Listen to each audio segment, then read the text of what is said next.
Hello beautiful crafty people, welcome back to my channel. In this video I'm going to be working with the new Distress Embossing Glaze colors and sharing a variety of techniques that you can do with them.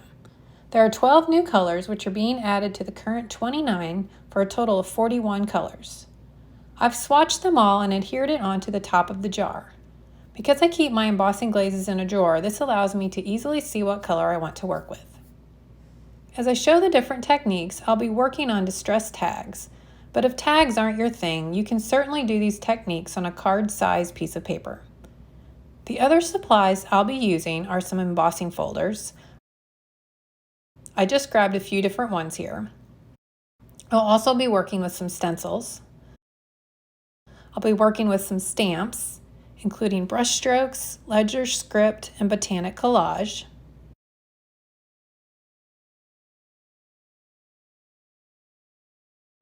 I'll be using distress crayons, some embossing ink, and I'll be adding in various distress spray stains, oxide sprays, and distress ink.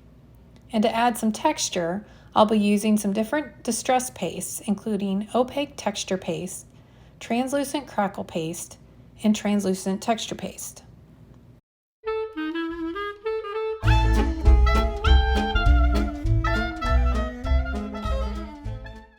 Definitely feel free to use any embossing folders, stencils, and stamps you already have in your stash, as well as whatever colors of inks, sprays, or even embossing glazes you have as well.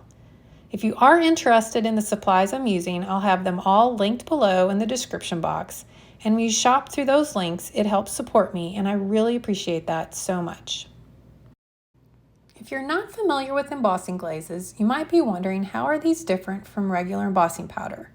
Well, embossing glazes and embossing powders are similar in that they are both powders that need something to stick to, and then you must heat set them using a heat tool. How they are different, though, is that embossing glazes are actually translucent, so you can see through them. This is in comparison to regular embossing powders, which you can't see through. So with embossing glazes, if you put them over something, you can see what is underneath. And some of the techniques I'm going to share will explore that quality and show you how you can use it to add depth and interest to your cards. To start off, I'm going to show you some techniques for working with embossing folders and embossing glaze.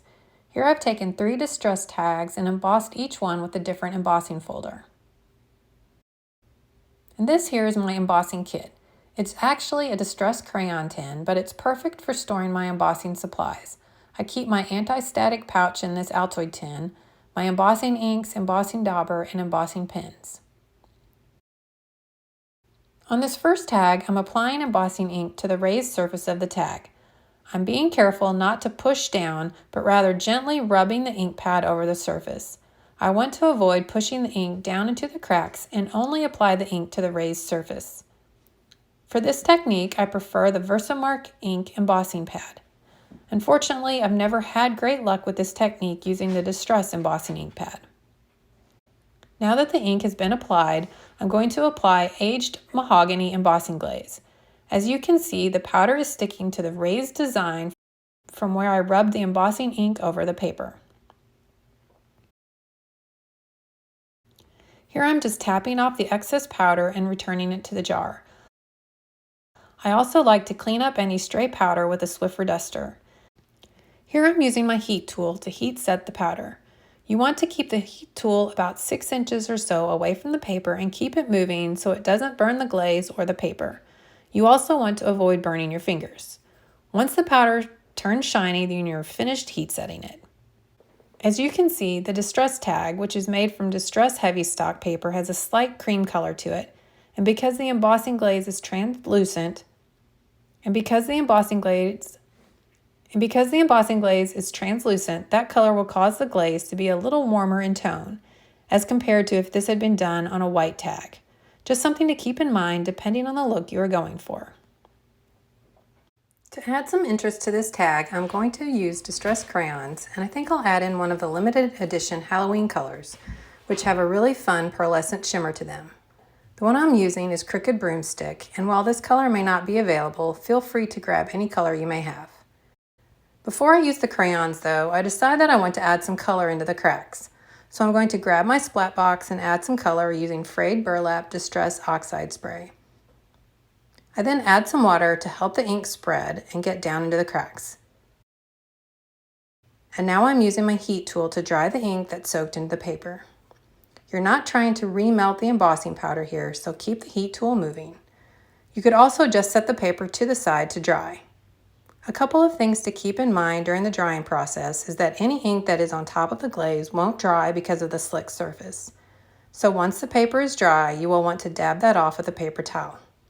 Also, if you use a heat tool to dry the paper, make sure the glaze hasn't gotten too hot before you dab at it with the paper towel, or you will end up with the paper towel sticking to the glaze. Here I'm adding more color to the cracks with some walnut stain spray stain. I then spritz it with some more water, dab off the excess ink, and then dry it with my heat tool. Now I'm going back to the distressed crayons and applying it here and there over the embossed design. I'm using my finger and a stencil brush to spread the crayon into the cracks and crevices. And now I'm adding some walnut stain distressed crayon to add a little more contrast. As before, I'm using a damp paper towel to gently lift off some of the crayon. I really love how this turned out, and the shimmer from the pearl is really cool. Now I'm moving on to the second embossed tag, and for this one I want to apply the ink to the entire surface, not just the raised areas. I'm using a finger dauber sponge to apply distress embossing ink to the paper. If you have the embossing dauber, you could use that as well. I unfortunately have ruined mine and need to get a new one. This time I'm pushing with a lot more pressure so that the ink gets down into all the cracks and crevices created by the embossing folder. Here I'm going to apply Seedless Preserves Embossing Glaze. As you can see, I missed a few spots when adding the ink, so I'm going to attempt to carefully add some more ink to these areas using an embossing pen. This is where you can really see the translucent quality of these powders. If I happen to overlap the ink and powder, it will add another layer and cause the color to get darker in those spots. So I'm going to try to avoid this as much as I can as I add more ink. Here I'm adding more powder to fill in those empty spots, and I'm going to heat emboss the paper with my heat tool.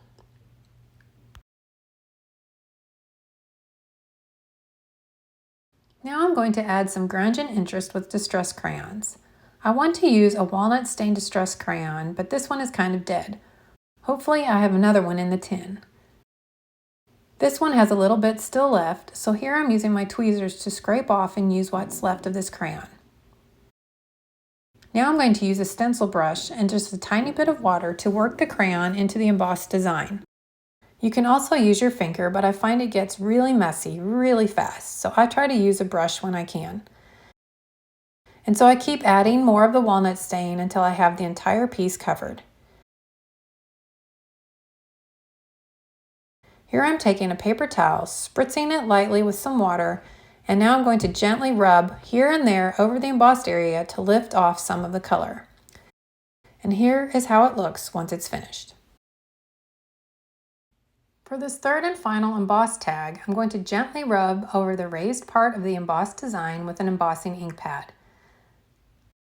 Now I'm going to add Embossing Glaze and Walnut Stain, which is an older color, Peacock Feathers, which is a new color, and Rusty Hinge, another older color. Because I'm using several colors on this one, I'm going to spread the colors out across the paper. And now that I've applied the glaze, I'm going to tap off the excess and then heat set it using my heat tool. And here is how it looks once it's finished. To add some interest to this tag, I'm going to be adding some Pumice Stone Distress Oxide Spray. I then spritz it with some water using my distress sprayer, dab the water droplets with a paper towel, which lifts the ink in those areas, and then I dry it with my heat tool. Next I add a bit of Salvage Patina Distress Oxide Spray, and then dry the paper with my heat tool. I'm going to finish this off by inking the edges with Walnut Stain Distress ink. I then spritz it with some water using my distress sprayer, dab the water droplets with a paper towel, which lifts the ink in those areas, and then I dry it with my heat tool. And here is how it looks once it's finished. Now I'm going to share some techniques for working with stencils in embossing glaze. Before I get started, I'm going to grab a tray and fill it with some water so I can place the used stencils in it so that I don't have to stop and clean them right away while I'm in the middle of creating. On this first tag, I'm going to apply Distress Opaque Texture Paste. This paste dries white and is less see-through than the translucent paste. I'm showing you this as an option because I really love the texture and interest it adds to a project, and it's a simple way to work with the embossing glazes. Once I get the paste applied, I'm going to set this tag to the side, clean off my mat, and let the tag dry completely. With the other paste, you can add the embossing glaze to the wet paste and it will stick. However, I find that the opaque texture paste dries much faster than the other pastes and that the embossing glaze doesn't stick to it very well. Once the paste is dry, you can use scissors to trim off any dried paste that is hanging over the edge of the tag. Now that the paste is dry, I'm going to place the stencil back over the stencil design and use a finger dauber to apply embossing ink to the areas with paste. You can also use an embossing dauber if you have.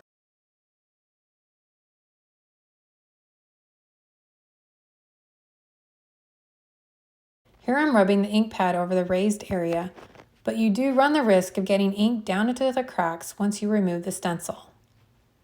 Once I get the entire surface covered with ink, I can then remove the stencil and apply the embossing glaze. As I'm applying pumice stone embossing glaze, you can see that I did end up with ink down into the cracks and crevices in some of the areas on this one because I rubbed the ink pad over it. It's not the end of the world, but something to consider when choosing how to apply the embossing ink. After applying the glaze, I tap off the excess and then use my heat tool to heat set the glaze.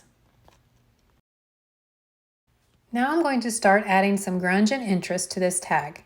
I'm going to start off by adding some walnut stain distress spray. I'm spritzing the paper with some water first and then adding the spray. I then dab off the excess ink and dry the paper with my heat tool. I then start adding various colors of distress crayons, including Crooked Broomstick, Salvage Patina, Rusty Hinge, and Walnut Stain. Sometimes the crayons can kind of dry up a little, so I'm using a little bit of water to make it easier to get them to spread over the paper. I'm also using the brush some too, because when you rub over the entire surface, it's not really smooth, so besides it getting messy when using your fingers, it doesn't necessarily feel good to do lots of it either.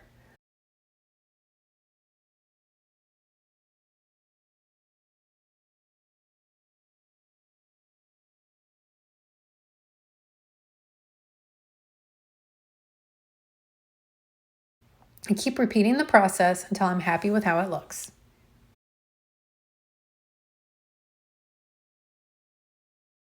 For this next tag, I'm going to show you how the translucent nature of these glazes comes into play.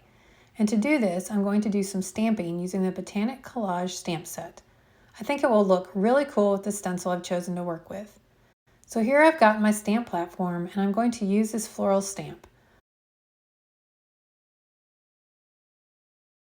Here I'm going to add translucent texture paste because I want to be able to see the stamping underneath the embossing glaze. In retrospect, I wish I had picked a stencil with a slightly larger design so it could apply more paste, which would allow for an even cooler effect. As I'm applying the paste, I'm putting it on at an angle across the tag to add a little more interest.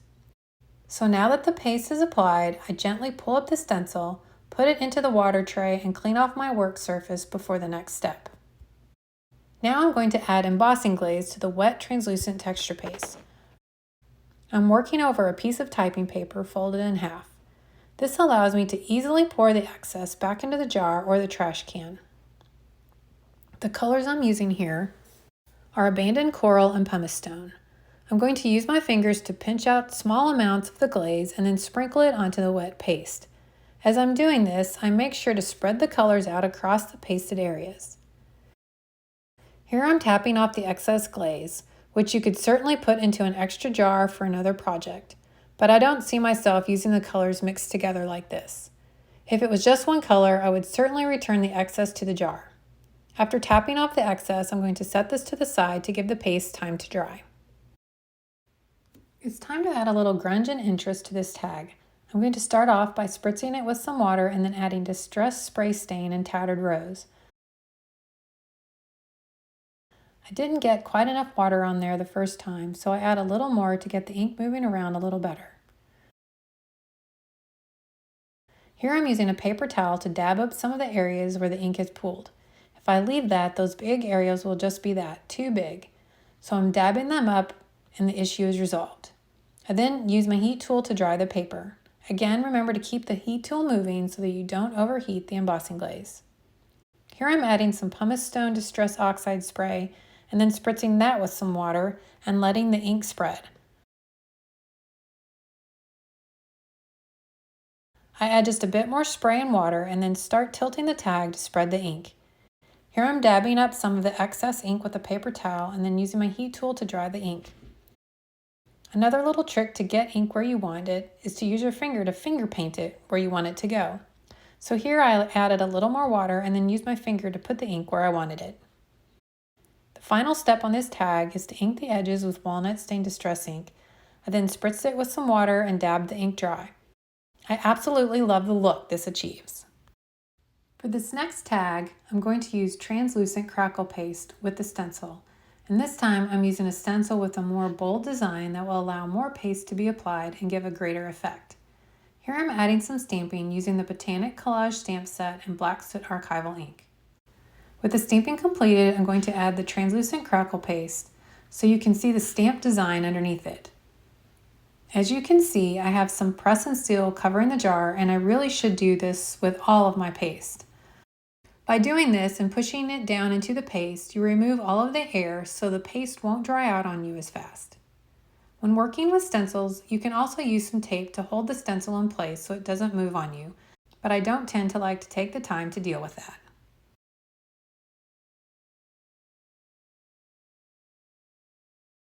Now I'm going to add embossing glaze over the wet translucent crackle paste.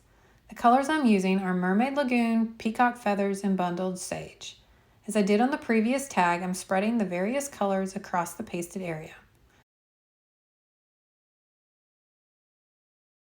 I then easily clean up the mess because of the typing paper and set the tag to the side to allow the paste time to dry. Once the paste was dry, I used my heat tool to heat set the embossing glaze. Here I'm going to add some Speckled Egg Distress Spray Stain, but first I'm going to spritz the tag with some water. This will help get the ink moving over the surface of the paper. I'm then going to use my heat tool to dry the paper and then dab off any excess ink with a paper towel. Because as we learned earlier, the ink will not dry on the embossing glaze. With the paper dry, I'm now going to bring out the cracks from the crackle paste using a distressed crayon. The color I'm using is walnut stain, and I'm just rubbing it over the areas where there is embossing glaze. I'm then using either a stencil brush or my finger to rub the crayon into the cracks. And as you can see, the details really start to pop once the crayon is added. Now I'm going to add some ink to the edges of the tag with some walnut stain distress ink. I then spritz it with some water, dab the water droplets to lift the ink, and then set it to the side to dry. You could also use your heat tool to dry the paper. And I have to say, this one might be my favorite tag in the bunch. The ideas kept coming to me as I was creating, so I decided to do a tag and apply the embossing glaze to very specific parts of the stenciled area. I'm going to start off with some stamping using the Ledger and Script stamp set. Here I'm stamping the image using Black Soot Archival ink. Now I'm applying opaque texture paste through the stencil using a palette knife. You could also use the translucent texture paste here if you like. I'm working to apply the paste evenly over the entire stencil design. I then gently lift off the stencil to clean it and allow the paste time to dry. With the paste dry, I'm lining up the stencil over the dry texture paste. Here I'm using a finger dauber to apply embossing ink through the stencil and trying to make sure I get ink over the entire design. I then carefully remove the stencil and set it to the side. Next, while the ink is still wet, I'm going to start adding the embossing glaze. I like to refer to this as painting with the embossing glaze. I'm going to pinch different colors over different sections of the stencil design. Here I'm applying abandoned coral to the flower areas. And here, I'm not sure about which areas to apply which color, so I'm looking at the stencil to help me determine just where to put which color. Once I have the flowers covered, I'm going to move on and add crushed olive to the leaf and stem areas. Now I'm going to tap off the excess powder and then use my heat tool to heat set the embossing glaze. And here is how it looks once it's finished. To add some grunge and interest to this tag, I'm going to first spritz this tag with some water and then add some distressed spray stains in old paper and tea dye. Here I'm partially drying the paper with my heat tool and then dabbing off the excess ink with a paper towel. I then finish it off by inking the edges with walnut stained distress ink, spritzing it with water, drying it with my heat tool, and then using a paper towel to dry up some of the larger water droplets. And here's what it looks like when I'm finished. This is the last tag I'm going to use with the stencil, and I'm only going to use a stencil, no paste or other mediums. The first thing I'm going to do though is add some stamping using another floral image from the Botanic Collage stamp set. Here I'm stamping it using Black Soot Archival ink. Now I'm going to place the stencil over the tag and apply embossing ink through the tag using a finger dauber as I did earlier. Once again, you can use any embossing ink you may have or even the embossing dauber if you have one of those. I'm not applying ink over the entire surface though, but rather at a diagonal across the tag. Next I'm going to start adding the embossing glaze, and I'm going to use 3 colors on this one. I'm using Mowed Lawn, Mermaid Lagoon, and Crushed Olive. As you can see, I'm spreading the colors out across the tag. If you are ever worried about what colors to work with, you are always safe if you stick with colors that are next to each other on the color wheel. So here I'm using blues and greens, which are next to each other. And another option could be to use pinks, reds, and oranges, or yellows, greens, and blues, or even blues and purples. By sticking with colors that are next to each other, you can always avoid the colors turning to mud because these colors are related to each other. Now I'm just tapping off the excess embossing glaze and then using my heat tool to set the glaze. And here is how it looks once it's finished. To add some grunge and interest to this tag, I'm going to spray it with some Speckled Egg Distress Spray Stain and then dry the paper with my heat tool. I then use a paper towel to dab off some of the larger droplets of ink and finish drying the paper. Next, I'm inking the edges of this tag and also adding some ink towards the center of the tag with the walnut stained distress ink. As you can see, the glaze acts as a resist to the ink, and I like the way it looks when I add the ink over some of the glazed areas. I then spritz the tag with some water, dry it, and dab off some of the excess ink with a paper towel. I then re-ink the edges to darken them back up a little. And here is how it looks once it's finished. Now on to the final tag. For this one, I'm going super simple and using stamps only.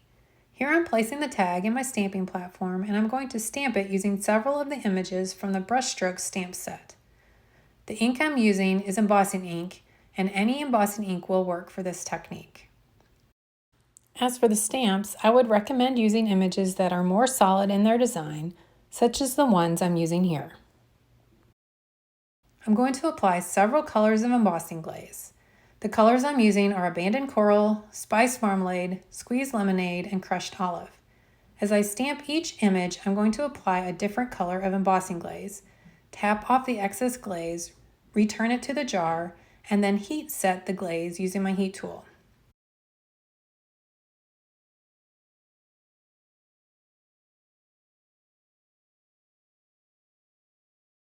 After stamping and embossing all of the colors, I then repeat Spiced Marmalade and Abandoned Coral to finish off the design.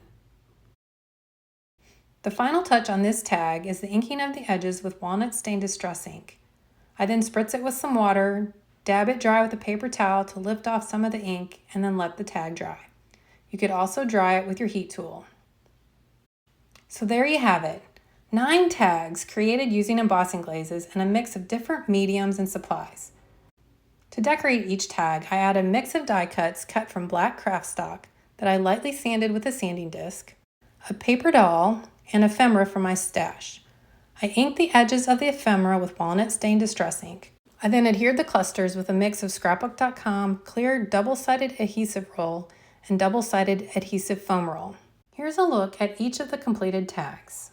If you're interested in seeing them in more detail, make sure to visit my blog where I'll be sharing photos of each one, and you can find the link to that blog post in the description box below.